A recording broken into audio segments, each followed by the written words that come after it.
So Kemi Badenoch wants Liz Truss to something for a while. We're going to read into this piece more from The Guardian, you guys. Let's go.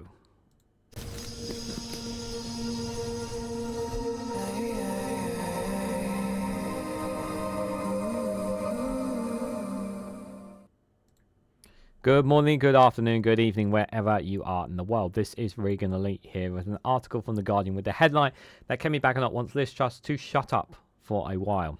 The Tory leader told Cabinet last week that she wanted the predecessors to stop making unhelpful interventions. Guys, while you're here, make sure you hit the like button and share this across social media so others are notified of this video. I was kind of wondering, you know, when Liz Truss sent that cease and desist letter to Keir Starmer, how, like, what kind of how would that kind of affect the position of Kemi Badenoch and the Conservatives? And well, they're kind of bit unhappy about it, I think is the right word to say. The reality is, and this is what pretty much Kemi's saying, and we'll read into what they're saying in a moment, but they just wanted to be quiet. They wanted to go away, just like the rest of us. You know, we want Liz Truss to be quiet and go away. You know, go back under the rocks and stay under there and stop talking. Because as long as she's around, she's always a problematic figure. But here's the thing: like, even if she's not there, the Tories are still in a mess anyway. They still won't accept their mistakes. They still won't accept where they are at the moment. So you can't say that your problems all lie around Liz Truss being around and being unhelpful and whatnot. But it's just, it feels like I like this story that's come out, and they'll probably deny that this happened or this conversation's happened at all. But I do wonder if Liz Truss is going to stop talking for a good while after this has come out. Probably, they wouldn't be surprised if there was a quiet conversation made between Liz Truss and Kemi Badenoch, perhaps behind closed doors as well. But it is a funny one nonetheless, you guys.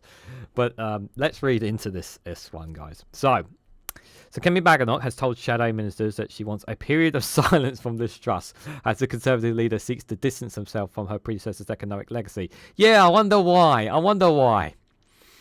So Badenoch had told the Shadow Cabinet last week that she wished Truss would stop intervening in British politics after the former Prime Minister wrote a cease and desist letter to Keir Starmer demanding he stop saying that she crashed the economy. Let's be very clear about this. Liz Truss crashed the economy. We'll be expecting a cease and desist letter very shortly. With the Tory leader hoping to draw a line under the party's recent political failures, several sources said she had expressed exaggeration about Truss's letter, which one Shadow Cabinet minister described as absurd. The person said, Kemi said it would be best if Liz would shut up for a while, referring to Truss' letter to Starmer. They added, it was absurd and I think she's gone nuts. I think it's pretty clear to say that, yeah, she has gone nuts, Liz Truss. But she was nuts a long time ago, to be fair. A Shadow Cabinet minister added, the thrust of it was Liz should stop making unhelpful interventions. That it would be much more helpful if Liz wasn't as vocal. I really would like to know the names of these people. Badenoch made her comments during the meeting of a Shadow Cabinet after last Wednesday's session of Prime Minister's questions, according to several people who attended the meeting. With UK borrowing rates surging and economics predicting the government could soon breach its fiscal rules, the Tory leader had tried to use PMQs to highlight the government's economic difficulties. Starmer responded by brandishing the letter sent by Truss's lawyers just days earlier. The Prime Minister told the Commons she was complaining that saying that she had crashed the economy was damaging her reputation. It was actually crashing the economy that damaged her reputation. One source close to Badenoch had said there was agreement around the table at the meeting that on the need to show Kemi was different to what had come before, and a discussion held on how best to show that we are moving on from the past.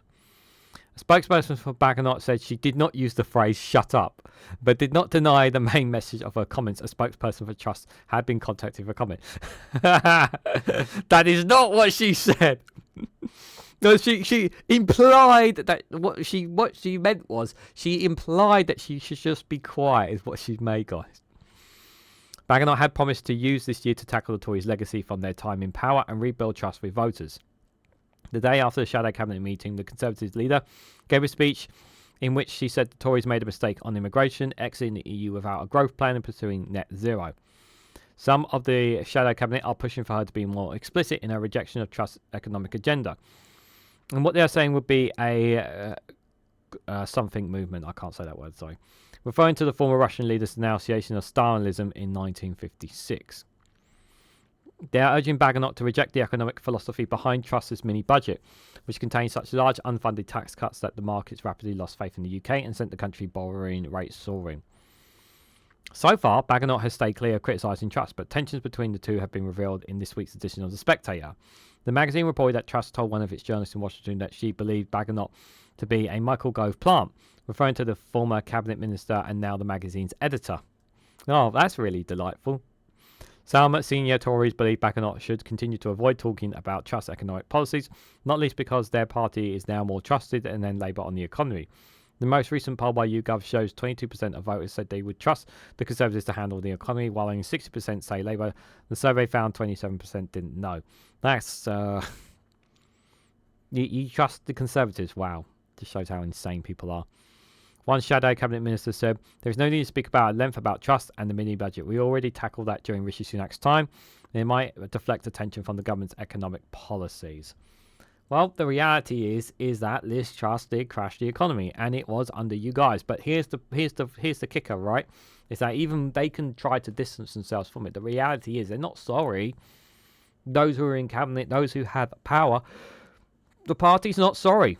They're not sorry for those. They're not sorry for that time. They're not sorry for what Rishi Sunak did. They're not sorry for any of the faults that they have done. So my position is that why should we believe anything that you guys say when you're not even sorry about any of the things that you have done?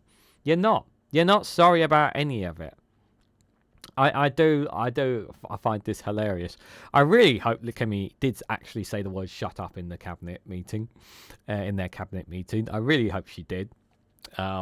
I'm just going to go on the lines that she did, just for laughs, because it was completely unhelpful, her being brought up, and her cease and desist letter definitely did distract from Prime Minister's questions a while back. But that is, you just got to take it on, At the end of the day, Liz Truss can do whatever she wants. Like, there's nothing really they can do. She's not an MP. Like, she's not in the cabinet or anything like that. She's still a Conservative. Like, what are they going to do to stop her? They can't. That's the problem. I mean, we all want her to be quiet, but she's not going to, guys. So, guys, what do you make of this story? What do you make of Kemi Badenoch allegedly telling wanting Liz Truss to shut up or be quiet and keep quiet and all that kind of things? Is this the one time where you're going to agree with Kemi with me in thinking, yeah, Liz Truss should be more quiet? Not for the benefit of the Tories, but just for the benefit of our all insanity. Let me know your thoughts and more on this story down in the comments section below. Now, if you found this story interesting or helpful to you in any way, please hit that like button, be greatly appreciated, and share this across social media so others are notified of this video. If you haven't subscribed already, please consider subscribing because it really does help support the channel. And if you want to go one step further and financially support me and the work that I do here, you can do so by becoming a YouTube member for as little as 99p, or join me on Rumble or Patreon for exclusive content on those platforms. So thank you all so much for watching, and I hope to catch you all very, very soon.